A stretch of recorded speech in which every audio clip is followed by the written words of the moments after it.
బగ్గ లైన్లున్న కాడ పక్కా జరుగుతారు. మందెక్కున్న బస్సులు చూసుకొని ఎక్కుతారు. సినిమా టాకీస్లు, పార్కులు, పబ్లిక్ జాగలే మనోళ్ళ అడ్డా. జనం ఎంత ఎక్కువ ఉంటే మనోళ్ళ పని అంత అలకగైతుంది. పక్కోళ్ళకు గింత కూడా డౌట్ రాదు. సింగిల్కి వస్తారు, గుంపులో జరుగుతారు, అలకగా అవతల పడతారు. మనం ఏమాత్రం లాపర్వా చేసినా అంతే సంగతి. వల్ల ఎవరి గురించి చెప్తున్నానో అర్థమయ్యే ఉంటది. రామయ్య శోభాయాత్రల దొంగ భక్తులు చొర్రబడ్డారు. ధూల్పేట సీతారాం బాగ్కెళ్లి కోటి హనుమాన్ వ్యాయామశాల వరకు రాత్రి మా సంబురంగా నడిచింది దేవుని శోభాయాత్ర. ఆటపాటల నడుమ రామయ్య గదులుతుంటే చూసుకుంటా ముర్షిండ్రు భక్తులు. దొరికిందే సందని భక్తులు లెక్క దొంగలు జొర్రిండ్రు గుంపుల. డాన్సులు చేస్తున్నట్టు ఎగురుడు, పబ్లిక్ పర్సులు, ఫోన్లు కొట్టేసుడు, సాటుంగా మెడల గొలుసులు దెంపుడు.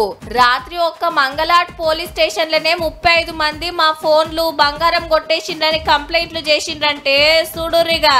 వేల మంది ఒక్కతానికి చేరిరి. గుంపుల ఎవరిని గుర్తుపట్టరాదు. పక్కనే దొంగోడున్నా మన లెక్కనే భక్తుడు అనుకుంటాం.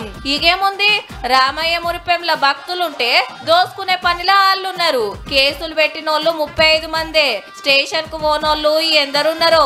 కాబట్టి మందిలకు పోతప్పుడు పని మంతులకు చిక్కకుండా ఎవ్వరు జాగ్రత్తల వాళ్ళుంటే మంచిది.